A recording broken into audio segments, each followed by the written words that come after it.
और इस वक्त की बड़ी खबर सामने आ रही है। नेटो अब फिनलैंड के जरिए भी रूस की घेराबंदी में जुट गया है। नेटो के 3 युद्धपोत फिनलैंड पहुंचे हैं और फिनलैंड की दक्षिण पश्चिमी सीमा पर नौसेना के साथ साथ अभ्यास भी किए जा रहे हैं। खबर है कि फिनलैंड के साथ स्वीडन ने भी नेटो की सदस्यता के लिए आवेदन कर दिया है। फिनलैंड और पड़ोसी स्वीडन नेटो के करीबी सहयोगी हैं, लेकिन शीत युद्ध के दौरान सोवियत संघ का मुकाबला करने के लिए नेटो गठबंधन में शामिल होने से कतराते रहे हैं और फिनलैंड रूस के साथ 1300 किलोमीटर की भूमि सीमा साझा भी करता है।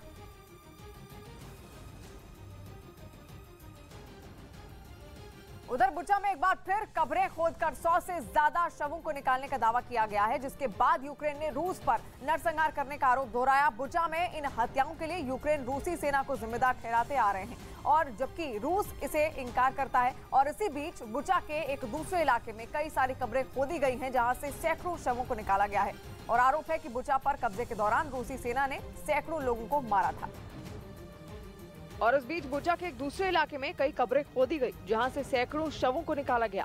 आरोप है कि बुचा पर कब्जे के दौरान रूसी सेना ने सैकड़ों लोगों को मारकर उनके शवों को जमीन में गाड़ दिया था, जिन्हें निकालने के लिए खुदाई करने वाली मशीन की मदद ली गई और फिर एक एक कर शव जमीन से निकाले गए। बताया गया कि उन शवों की पहचान करने के बाद उन्हें उनके परिवार वालों को सौंपा जा रहा है।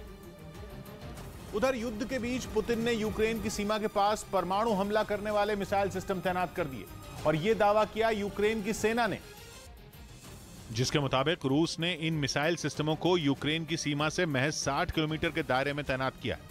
दावा है कि इनमें रूसी सेना के खतरनाक इस्कंदर मिसाइल सिस्टम भी शामिल है। जरूरत पड़ने पर इनकी मदद से परमाणु हथियार भी लॉन्च किए जा सकते हैं। यही नहीं, इनके जरिए 500 किलोमीटर की दूरी से दुश्मन के ठिकानों को निशाना बनाया जा सकता है।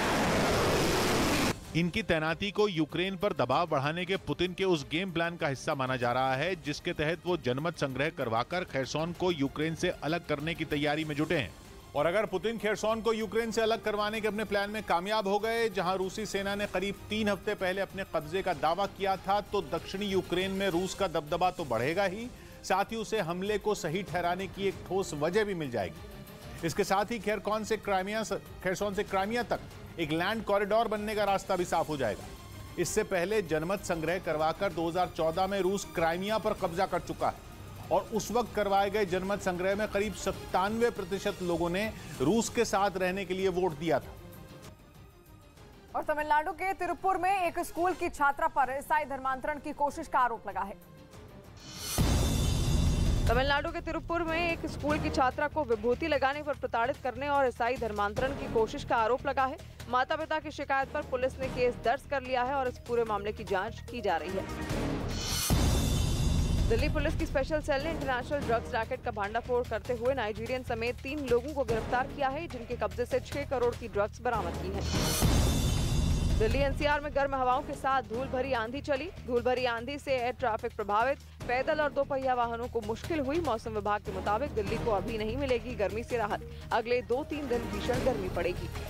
और वहीं यूक्रेन ने रूस के कई टैंकों को तबाह करने का दावा जरूर किया है। यूक्रेन की तरफ से इसका एक वीडियो भी बाकायदा जारी किया गया है, जिसमें एक सुनसान इलाके में रूसी टैंक आग की लपटों में घिरा नजर आया। दावा है कि यूक्रेन के सैनिकों ने रूसी सेना के काफिले को निशाना बनाकर यह हमला किया, जिसमें उसके कई टैंकों के परखच्चे उड़ गए। साथ ही कई रूसी सैनिक भी इस बमबारी में मारे गए। हालांकि इस बात का पता नहीं चल सका कि यह हमला किस जगह किया गया। इस बीच यूक्रेन के साथ जंग में रूस ने अब अपने एक और खतरनाक हथियार को मैदान में उतार दिया।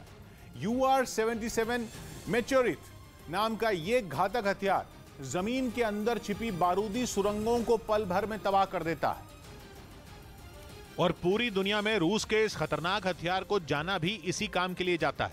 लेकिन यूक्रेन की मीडिया ने इसे लेकर अब जो दावा किया, उससे यूक्रेन की सेना की चिंता जरूर बढ़ सकती है।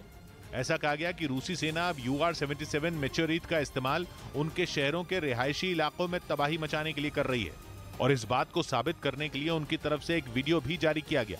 हालांकि ये वीडियो यूक्रेन के किस इलाके का है, इसकी जानकारी नहीं दी गई, लेकिन ये दावा जरूर किया गया कि रूस की सेना की तरफ से किए गए इस हमले ने वहां के एक बड़े इलाके को पूरी तरह नेस्तनाबूद कर दिया। और ऐसा ही यूक्रेन की मीडिया की तरफ से जारी वीडियो में दिखाई भी दिया। वहां शहर को निशाना बनाकर रूसी सेना का दागा गया एक रॉकेट काफी दूर एक बड़ी इमारत के पास जाकर गिरा। इसके बाद करीब 1 मिनट तक इमारत के पास से हल्का हल्का धुआं उड़ता दिखाई दिया।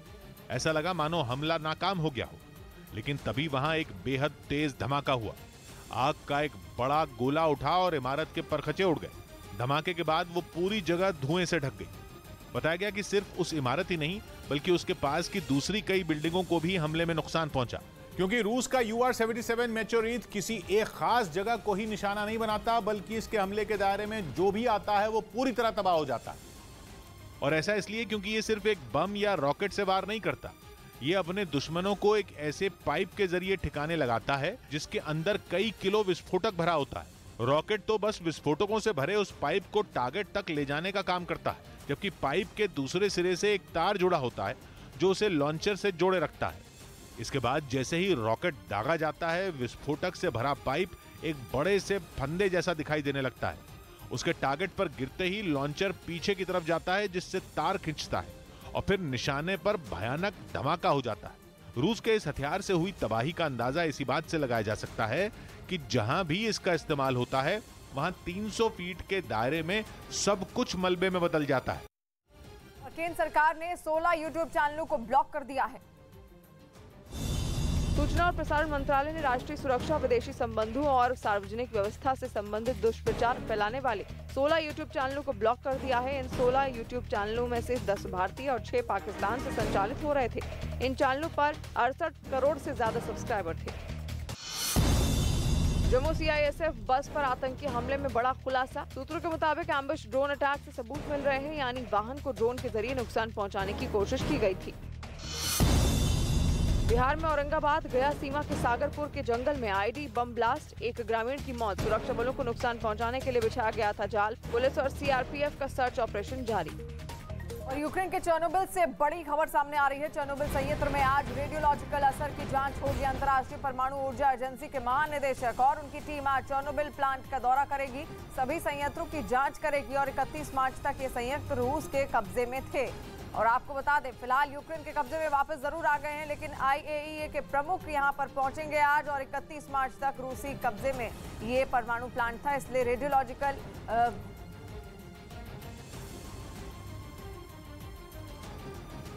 उधर यूक्रेन के मारिउपोल में रूसी हमले की वजह से चिड़ियाघर के जानवरों की भी जान आफत में पड़ गई है और बताया गया कि रूसी सेना के ताबड़तोड़ हमलों के बावजूद वहां से जानवरों को नहीं हटाया गया। जबकि जंग के शुरू होने से अब तक यूक्रेन के कई चिड़ियाघरों से जानवरों को दूसरे देशों में शिफ्ट किया जा चुका है, लेकिन मारिउपोल में भीषण बमबारी के बावजूद इस चिड़ियाघर के जानवरों को कहीं नहीं भेजा गया। यही नहीं, दावा तो ये भी किया जा रहा है कि जानवरों की देखभाल करने के लिए वहाँ के सभी कर्मचारी भी रुक गए, यानी उन्होंने जानवरों की सुरक्षा के लिए अपनी जान की भी परवाह नहीं की। Шли обстрелы, мы кормили, поили, мы ни один день не оставляли без этого. Выбирали моменты, когда вот идут и рядом. बताया गया कि यूक्रेन के दूसरे शहरों के अलावा कई देशों से इन जानवरों के लिए खाना भेजा जा रहा है। हालांकि रूसी हमले में अब तक यहाँ के कई जानवरों की मौत की भी खबर है। इस चिड़ियाघर में बाघ, तेंदुआ, भालू समेत कई जानवर नजर आए। वहीं यूक्रेन के डोनेस्क इलाके में रूस ने जबरदस्त गोलाबारी कर खलबली मचा दी। वहां से आए एक वीडियो में रूस की घातक तोपें बारूद उगलती नजर आईं, जिन्हें कतार में खड़ा देख ऐसा लगा मानो वो रुकेंगे ही नहीं, और हुआ भी ठीक ऐसा ही। वहां एक के बाद एक दनादन धमाके होते रहे। इसके अलावा वहां होवित्जर तोपों का जखीरा नजर आया, जिसकी मदद से रूसी जवानों ने जितने गोले दागे उससे दुगने ट्रकों में लाद कर फिर वहां ले आए, और फिर यह सिलसिला चलता चला गया। एक जवान आगे बढ़ता, तोप में गोले भरता और दूसरा उसे चला देता।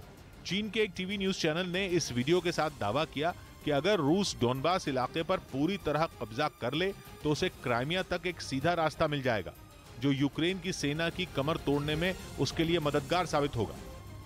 और गुजरात ATS को बड़ी सफलता मिली है।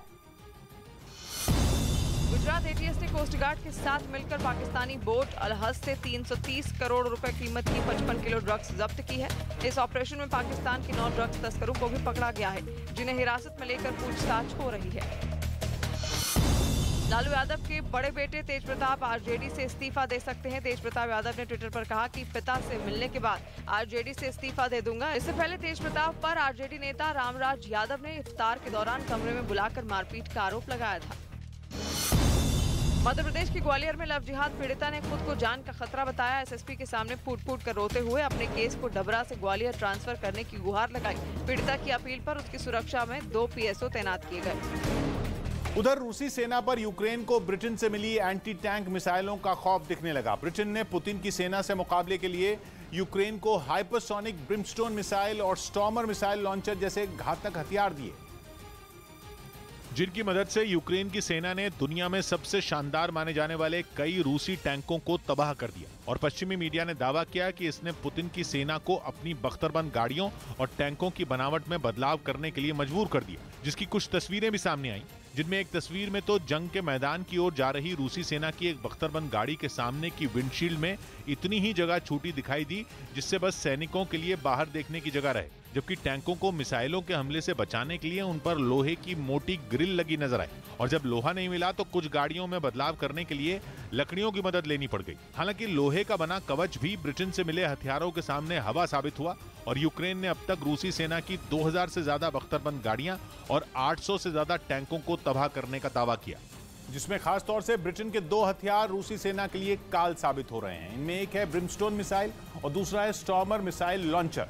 और ब्रिमस्टोन मिसाइल को तो जंग के मैदान में टैंकों का काल माना जाता है, क्योंकि ये हाइपरसोनिक मिसाइल है, मतलब आवाज से भी ज्यादा तेज रफ्तार से अपने निशाने की तरफ जाती है। तो वहीं स्टॉर्मर मिसाइल लॉन्चर की मदद से एक बार में 8 मिसाइलें दागी जा सकती हैं और इसके जरिए दागी जाने वाली हर मिसाइल 3 अलग अलग हिस्सों में बंटकर दुश्मन पर टूट पड़ती है। ऐसे में एक बार में अपनी ओर आ रही 24 मिसाइलों से बचना किसी भी दुश्मन के लिए नामुमकिन हो जाता है। छत्तीसगढ़ के सीएम की पत्नी पर गंभीर आरोप लगा है। छत्तीसगढ़ के सीएम हेमंत सोरेन की पत्नी को लेकर रघुबर दास का सनसनीखेज खुलासा। आरोप है कि कल्पना सोरेन को औद्योगिक क्षेत्र में 11 एकड़ जमीन आवंटित की गई है। स्वतंत्र एजेंसी से जांच की मांग। चिराग पासवान ने बिहार के सीएम नीतीश कुमार को लेकर अपशब्द का प्रयोग किया। चिराग पासवान बोले, नीतीश कुमार के संबंध में चर्चा होती है कि वो किस कुर्सी पर बैठेंगे, लेकिन सवाल तो यह है कि वो जिस कुर्सी पर बैठे हैं वहां बैठकर उन्होंने क्या कर लिया। अहमदाबाद में बीजेपी और कांग्रेस पार्षदों के बीच मारपीट। जनरल बॉडी मीटिंग के दौरान दूषित पानी और भ्रष्टाचार के मुद्दे पर शुरू हुई बहस हाथापाई तक पहुंची। इस बीच रूस के साथ 61 दिनों से जंग लड़ रहे यूक्रेन के हाथ एक बेहद ही खतरनाक हथियार लग गया। कुछ दिनों पहले ही अमेरिका ने अपने आधुनिक ड्रोन फीनिक्स घोस्ट की एक खेप को यूक्रेन भेज दिया, जिसे जेलेंस्की और उनकी सेना के लिए किसी कवच से कम नहीं बताया जा रहा, क्योंकि अब रूस के खिलाफ यूक्रेन के हाथ एक ऐसा हथियार लग गया जो जंग में उनके लिए संजीवनी साबित हो सकता है। यह हथियार है फीनिक्स घोस्ट नाम का एक ड्रोन, यानी ऐसा ड्रोन जिसे भूत की तरह माना जाता है। और इसे घोस्ट ड्रोन इसलिए कहा जा रहा है क्योंकि दुनिया को अभी इस खतरनाक हथियार के बारे में ज्यादा जानकारी ही नहीं है, यानी ये कैसे काम करता है, इसका वार कितना घातक हो सकता है, ये बात अभी तक सामने नहीं आई, क्योंकि अमेरिका ने यूक्रेन के साथ रूस की जंग शुरू होने के कुछ दिन पहले ही इस बेहद खास ड्रोन को बनाना शुरू कर दिया था। अमेरिका ने दावा किया कि घोस्ट ड्रोन खासतौर पर यूक्रेन की क्षमताओं को देखते हुए ही डिजाइन किया गया और जैसे ही ये बनकर तैयार हुआ इसे यूक्रेन भेज दिया गया। बताया गया कि अमेरिका के इस घातक हथियार का इस्तेमाल सबसे पहले पूर्वी यूक्रेन के डॉनबास इलाके में किया जाएगा। असल में रूस ने अब अपनी पूरी ताकत डॉनबास में ही लगा रखी है। वहां रूसी टैंक और मिसाइलें यूक्रेन की सेना में खलबली मचा रही हैं। ऐसे में माना जा रहा है कि घोस्ट ड्रोन डॉनबास में रूसी सेना को तगड़ी चोट पहुंचा सकते हैं, क्योंकि ये पलक झपकते ही रूसी सेना के ठिकानों और उनके टैंकों को निशाना बना सकते हैं। बताया गया कि यूक्रेन भेजे गए Phoenix ghost drone switch blade drone की तरह ही हैं, जिन्हें अमेरिका ने जंग की शुरुआत में ही यूक्रेन को दिया था और उन्होंने वहां रूसी सेना को ऐसी चोट पहुंचाई कि स्विच ब्लेड ड्रोन को रूस के टैंकों का काल बता दिया गया। अमेरिका के मुताबिक घोस्ट ड्रोन भी रूसी सेना के लिए स्विच ब्लेड ड्रोन जितने ही घातक साबित हो सकते हैं, क्योंकि ये भी आत्मघाती ड्रोन होते हैं। मतलब कि ये बम नहीं बरसाते बल्कि खुद बम की तरह गिरकर टारगेट को तबाह कर देते हैं। स्विच ब्लेड ड्रोन की तरह ही घोस्ट ड्रोन में भी बेहद शक्तिशाली कैमरे लगे हैं जो निशाने की सटीक तस्वीर लेने में उसकी मदद करते हैं। यही नहीं, इस ड्रोन में इंफ्रारेड सेंसर भी लगे हैं जिससे ये अंधेरे में भी बेहद सटीक जानकारी जुटा सकता है और उसकी मदद से रूस के टैंकों और बख्तरबंद गाड़ियों को आसानी से निशाना बना सकता है। अमेरिका ने ऐसे 121 फीनिक्स घोस्ट ड्रोन यूक्रेन भेजे, जो स्विच ब्लेड ड्रोन के साथ मिलकर अब पुतिन की सेना को नुकसान पहुंचाने का काम करेंगे। बताया गया कि ये आत्मघाती ड्रोन मैदानी इलाकों से गुजर रहे रूस के टैंकों और बख्तरबंद गाड़ियों के लिए किसी बुरे सपने से कम नहीं। यानी एक बार रूसी सेना का काफिला घोस्ट ड्रोन की नजर में आया तो फिर बच पाना मुश्किल ही होगा। अमेरिका के रक्षा मंत्रालय पेंटागन के मुताबिक इस ड्रोन को बनाने में यूक्रेन की जरूरतों का पूरा ध्यान रखा गया। We will continue to move that development in ways that are attuned to Ukrainian requirements. हालांकि यूक्रेन की इस तरह से मदद करने पर रूस अमेरिका पर बुरी तरह भड़क गया। उसने अमेरिका के इस कदम को दादागिरी करार दे दिया। और यूपी के फतेहपुर और कौशाम्बी से 24 करोड़ रुपए का गांजा बरामद किया गया है। 2 दिन में नार्कोटिक्स कंट्रोल ब्यूरो ने यूपी के फतेहपुर और कौशाम्बी से 24 करोड़ रुपए का गांजा बरामद किया। ओडिशा और विजयवाड़ा से लाया जा रहा था गांजा। यूपी के कानपुर में धार्मिक मंच पर जमकर अश्लील डांस हुआ। वीडियो में एक शख्स पैसे उड़ाता दिखा। सोशल मीडिया पर तेजी से वायरल हो रहा है डांस का वीडियो। मध्य प्रदेश के खंडवा में घरेलू विवाद के बाद कुएं में कूदा शख्स, पुलिस ने रेस्क्यू करके सुरक्षित बाहर निकाला। हाल ही में जेल से छूट कर आया था युवक। वहीं दावा है कि रूस ने यूक्रेन के बुचा शहर में लोगों की लाशें बिछाने के लिए कोई एडवांस्ड वेपन नहीं बल्कि पहले विश्व युद्ध के दौरान इस्तेमाल हुआ हथियार इस्तेमाल किया। बुचा में मरने वाले लोगों की पोस्टमार्टम रिपोर्ट सामने आई है, जिसमें दावा किया गया है कि रूस ने वहां मासूम लोगों में गोलियां नहीं बल्कि कील जितनी छोटे तीर उतारकर उनका शरीर छलनी कर दिया था। कीव के पास बुचा से रूस की सेना के लौटने के बाद इस महीने की शुरुआत में वहां की सड़कों पर लाशों के ढेर की तस्वीरें सामने आई। जगह जगह कब्रें खुदी दिखी थी। जिसके बाद बुचा में रूस की सेना पर कत्लेआम के आरोप लगे थे। लेकिन नया दावा तो बेहद सनसनीखेज है। दावा यह कि रूस ने बुचा में बेरहमी की सारी हदें पार कर दी थीं और कील के साइज के लोहे से बने डार्ट या छोटे तीर चलाकर निहत्थे लोगों का शिकार किया था। बुचा में मरने वाले लोगों के शवों का पोस्टमार्टम करने वाले डॉक्टरों ने बताया कि उन्हें दर्जनों शवों के अंदर जगह जगह कील जितने छोटे पैने तीर धंसे मिले, जिन्हें निकालने में उनके पसीने छूट गए क्योंकि वो बेहद बारीक हैं। डॉक्टरों ने खास तौर पर शवों के सिर और सीने में कई छोटे नुकीले तीर गड़े पाए। मतलब मेटल के छोटे छोटे सैकड़ों डार्ट से निशाना बनाकर आम लोगों को इतने जख्म दिए गए कि उन्होंने तड़प तड़प कर दम तोड़ दिया। असल में रूस की सेना ने 26 फरवरी को बुचा पर कब्जा कर लिया था, लेकिन मार्च के आखिर में उसे वहां से लौटना पड़ा था। उसी के बाद बुचा से ऐसी तस्वीरें सामने आई थी जिनमें सड़कों पर आम लोगों के शवों का ढेर दिखा था। लेकिन रूस पहले दिन से ही उन तस्वीरों को फर्जी बता रहा। लेकिन यूक्रेन के ताजा दावे ने एक बार फिर बुचा को सुर्खियों में ला दिया। बुचा में पोस्टमार्टम करने वाले डॉक्टरों और फोरेंसिक विशेषज्ञों का कहना है कि रूस ने वहां आम लोगों को मौत के घाट उतारने के लिए कील जितने छोटे मेटल के वो तीर अपने हथियार बनाए थे, जो कि पहला विश्व युद्ध लड़ रहे देशों ने अपने दुश्मनों पर छोड़े थे। तब हवाई जहाज से मेटल के छोटे तीर आसमान से बरसाए गए थे, जो कि इतने नोकीले होते थे कि नीचे जमीन पर मौजूद सैनिकों के हेलमेट तक को चीर दिया करते थे। आज के दौर में आधुनिक हथियार आ गए हैं, इसलिए जंग में छोटे मेटल डार्ट जैसे पुराने जमाने के हथियार इस्तेमाल नहीं होते। लेकिन यूक्रेन का दावा इससे उलट है।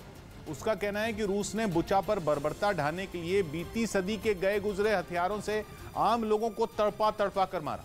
यह हथियार भले ही छोटा है, लेकिन चोट बहुत गहरी देता है। 3 से 4 सेंटीमीटर लंबे मेटल के छोटे तीर गोलों के अंदर फिट होते हैं और वो गोले टैंक या फिर बंदूक से फायर किए जाते हैं। एक गोले में 8000 तक छोटे छोटे डार्ट होते हैं, जो कि गोले के फटते ही करीब 300 मीटर चौड़े और 100 मीटर लंबे ट्रायंगल यानी त्रिकोण के साइज के इलाके में फैल जाते हैं। सोचिए कि 8000 पैनी कीलें अगर शरीर में गड़ जाए तो इस इंसान का क्या हो। इतना ही नहीं, मेटल के ये डार्ट जैसे ही अपने टारगेट पर लगते हैं वो 2 हिस्सों में टूटकर अलग हो जाते हैं। तीर का जो अगला हिस्सा होता है वो मुड़कर हुक की शक्ल ले लेता है और इंसान के शरीर को चीर कर रख देता है। वहीं जो पिछला हिस्सा होता है वो भी शरीर को अलग चोट पहुंचाता है। और मुंबई में एक महिला यात्री ट्रेन की चपेट में आने से बच गई। मुंबई के जोगेश्वरी रेलवे स्टेशन पर बड़ा हादसा टला। पुलिसकर्मी ने महिला यात्री को ट्रेन की चपेट में आने से बचाया। सीसीटीवी में कैद महिला यात्री को बचाने का वीडियो। मुंबई से सटे नाला सोपारा इलाके में गद्दे की दुकान में लगी भीषण आग। लाखों का सामान जलकर राख। पार्किंग में खड़ी 40 गाड़ियां भी जली। फायर ब्रिगेड की टीम ने कड़ी मशक्कत के बाद आग पर काबू पाया। महाराष्ट्र के सांगली में बुलडोजर से एटीएम मशीन की चोरी। सीसीटीवी से बचने के लिए चोर बुलडोजर से ही पूरी एटीएम मशीन चुराकर फरार हो गए। उधर युद्ध के बीच स्मार्टफोन से यूक्रेन के एक सैनिक की जान बचने का वीडियो सामने आया। हालांकि ऐसा कहां हुआ इसका पता नहीं चल पाया, लेकिन जो वीडियो वायरल हुआ उसमें यूक्रेन के एक सैनिक के स्मार्टफोन के कवर में गोली फंसी दिखी। उस वीडियो में वो फौजी अपने किसी साथी से बातचीत करता नजर आया, जिसे वो अपना मोबाइल दिखाकर ये दावा करता दिखा कि उसने जो मोबाइल कवर अपने फोन की सुरक्षा के लिए लगाया था, उस कवर ने रूस की गोली से उसकी जान बचा ली। दोनों की बातचीत के दौरान पीछे से गोलीबारी की आवाज सुनाई दी। गोली घुसने से स्मार्टफोन का वो कवर फट गया। मोबाइल की स्क्रीन चकनाचूर हो गई, लेकिन यूक्रेन के उस सैनिक की जान बच गई। तस्वीरों में वो दोनों लोग अपनी जान बचाने के लिए किसी बड़े पेड़ के तने की आड़ में दिखे। और पीएम मोदी 90वीं वर्षगांठ और ब्रह्म विद्यालय की स्वर्ण जयंती से जुड़े कार्यक्रम में शिरकत करेंगे। प्रधानमंत्री मोदी आज सुबह करीब 10:30 बजे 7 लोक कल्याण मार्ग पर शिवगिरी की 90वीं वर्षगांठ और ब्रह्म विद्यालय की स्वर्ण जयंती से जुड़े कार्यक्रम में शिरकत करेंगे और मठ से जुड़े लोगों को संबोधित करेंगे। प्रधानमंत्री नरेंद्र मोदी ने खुद ट्विटर के जरिए इसकी जानकारी दी है। उन्होंने मठ से जुड़े लोगों से कार्यक्रम के लिए विचार साझा करने की अपील भी की। एसीएसडी अवनीश अवस्थी ने 30 अप्रैल तक सभी थानाध्यक्षों से रिपोर्ट मांगी है। पिछले दिनों गृह विभाग की समीक्षा बैठक में सीएम योगी ने इसके निर्देश दिए थे। ADG law and order Prashant Kumar ने कहा, लाउडस्पीकर के बारे में हाईकोर्ट के आदेश का पालन होना चाहिए। जो ध्वनि या जो आवाज इत्यादि के बारे में ये स्पष्ट निर्देश दिए गए हैं कि उसमें माननीय हाईकोर्ट के आदेश का अनुपालन हो। राजस्थान के अलवर में मंदिर पर बुलडोजर चलाने वालों पर राज्य सरकार ने कड़ा एक्शन लिया है। गहलोत सरकार ने राजगढ़ के एसडीएम केशव कुमार मीणा के साथ साथ नगर पालिका के मुख्य कार्यकारी अधिकारी बनवारी लाल मीणा और नगर पालिका के चेयरमैन सतीश दुहारिया को भी निलंबित कर दिया है। विपक्ष के साथ ही कांग्रेस में भी जिम्मेदार अधिकारियों के खिलाफ कार्रवाई की मांग उठ रही थी। और अमेरिका के विदेश और रक्षा मंत्री ने यूक्रेन के राष्ट्रपति जेलेंस्की से मुलाकात की है। बड़ी खबर इस वक्त की आप देख रहे हैं। अमेरिकी विदेश मंत्री एंटनी ब्लिंकन का ये कहना है कि रूस अपने युद्ध उद्देश्यों में विफल रहा है, वहीं यूक्रेन सफल हो रहा है। अमेरिका ने यूक्रेन को $300 मिलियन की यूक्रेन को मदद भी दी है और साथ ही $165 मिलियन की मदद गोला बारूद की बिक्री के लिए दी है। साथ ही नए राजनयिक के नामांकन की घोषणा भी की गई है। और यूक्रेन पर रूस के हमले के बाद यूक्रेन की यात्रा पर अमेरिका का ये उच्चतम प्रतिनिधि मंडल है। तो अमेरिका का एक प्रतिनिधि मंडल आज यूक्रेन पहुंचेगा और जेलेंस्की से विदेश मंत्री की मुलाकात होगी। इस बीच अमेरिका के विदेश और रक्षा मंत्रियों ने यूक्रेन का दौरा किया। युद्ध के बीच बाइडेन के मंत्रियों के यूक्रेन दौरे को काफी अहम माना जा रहा है और इसीलिए कीव पहुंचने पर यूक्रेन के राष्ट्रपति ने खुद इनका स्वागत किया। इस दौरान अमेरिका के रक्षा और विदेश मंत्रियों ने यूक्रेन सरकार के अधिकारियों से भी मुलाकात की। बाद में इन सबके बीच वहां एक बैठक हुई। इसमें अमेरिका ने रूस के खिलाफ जारी लड़ाई में यूक्रेन की तारीफ की और जेलेंस्की सरकार को हर तरह से मदद देने का अपना वादा दोहराया। साथ ही अमेरिकी सरकार ने रूस पर और सख्त प्रतिबंध लगाने का भी ऐलान किया। असल में यूक्रेन पर हुए रूसी हमले को 2 महीने पूरे हो चुके हैं, लेकिन पुतिन की सेना अब तक इस युद्ध को अंजाम तक नहीं पहुंचा पाई है। इसीलिए अमेरिका ने पुतिन की रणनीति पर सवाल उठा दिए।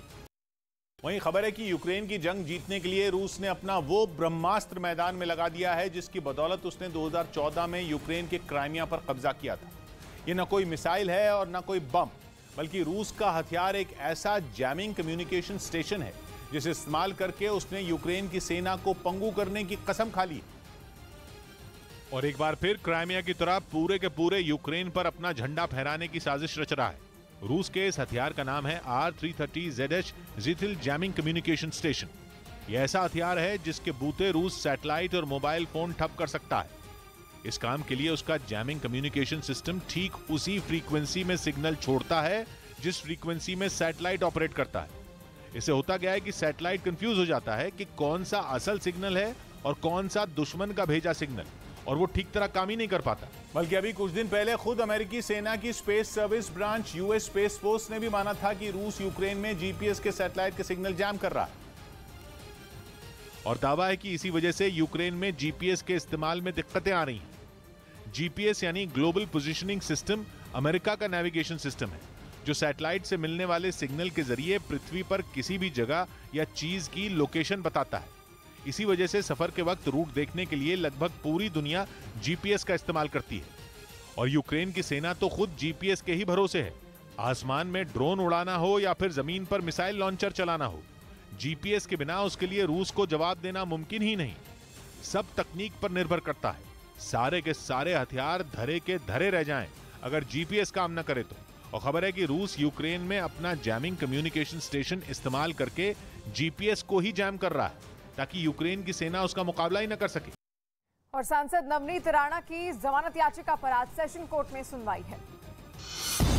महाराष्ट्र में सीएम उद्धव ठाकरे के घर के बाहर हनुमान चालीसा पढ़ने की जिद करने वाली सांसद नवनीत राणा और उनके पति रवि राणा को बॉम्बे हाईकोर्ट से नहीं मिली राहत। जमानत याचिका पर आज सेशन कोर्ट में सुनवाई। लोक सचिवालय ने सरकार से 24 घंटे में रिपोर्ट तलब की। महाराष्ट्र में हनुमान चालीसा पर उठे विवाद पर सीएम उद्धव ठाकरे ने सांसद नवनीत राणा पर साधा निशाना। कहा, हनुमान चालीसा पढ़नी थी तो घर आकर ठीक से पढ़ी जा सकती थी, लेकिन दादागिरी मत करिए क्योंकि हम बर्दाश्त नहीं करेंगे। नीट बोलून सांगून येतात की मैं आपके घर आना चाहता हूँ, कुछ तो आपको बताना चाहता हूँ, आइए जरूर आइए, आगत स्वागत आम्ही करू, पण दादागिरी करून याल तर दादागिरी कशी मोडायची ते सुद्धा आम्हाला शिवसेना प्रमुखांनी हिंदुत्वाच्या व्याख्यात समजून सांगितलेलं आहे। एलन मस्क की कंपनी और ट्विटर के बीच डील पक्की हो गई। मस्क ने ट्विटर को 3,368 अरब रुपए में खरीद लिया। इस बीच रूस की पूर्व जिम्नास्ट अलीना कबाएवा पुतिन के समर्थन में खुलकर मैदान में उतर आई। वो मॉस्को में आयोजित एक खेल प्रतियोगिता के उद्घाटन समारोह में शामिल हुई, जहां उन्होंने यूक्रेन युद्ध पर खुलकर पुतिन का समर्थन किया। ये बात उन्होंने मॉस्को में आयोजित स्पोर्ट्स फेस्टिवल अलीना 2022 के उद्घाटन समारोह के दौरान कही। इससे पहले इसी समारोह में पहुंचने पर खिलाड़ियों और दर्शकों ने उनका जोरदार स्वागत किया। ऐसे में अलीना ने भी हाथ हिलाकर अपने प्रशंसकों को धन्यवाद दिया। चर्चा है कि पुतिन की गर्लफ्रेंड बताई जाने वाली अलीना इसी कार्यक्रम के लिए कुछ दिन पहले मॉस्को लौटी।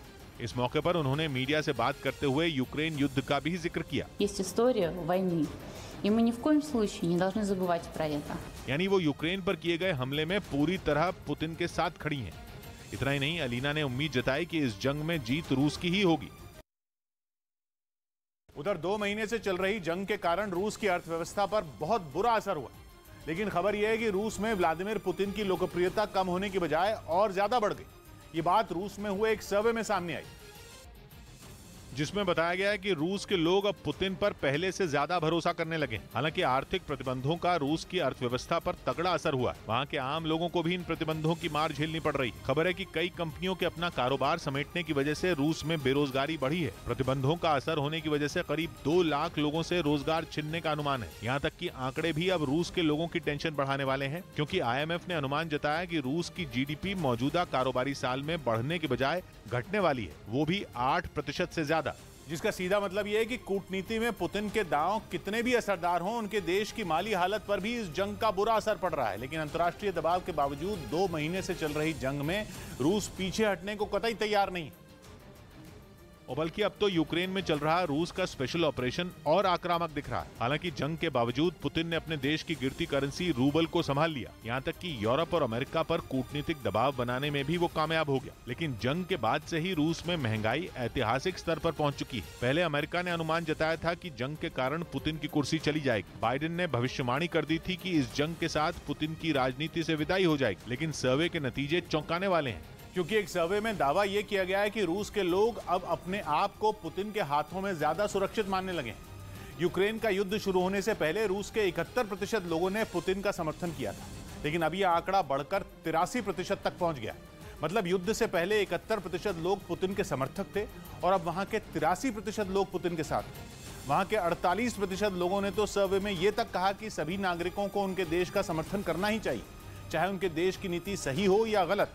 वहां के 80% लोग तो ये मानते हैं कि दुनिया की बड़ी शक्तियों के संघर्ष में रूस का पलड़ा भारी ही रहेगा। मतलब ये कि जैसे जैसे जंग आगे बढ़ रही है, रूस में पुतिन के लिए समर्थन भी बढ़ता जा रहा है।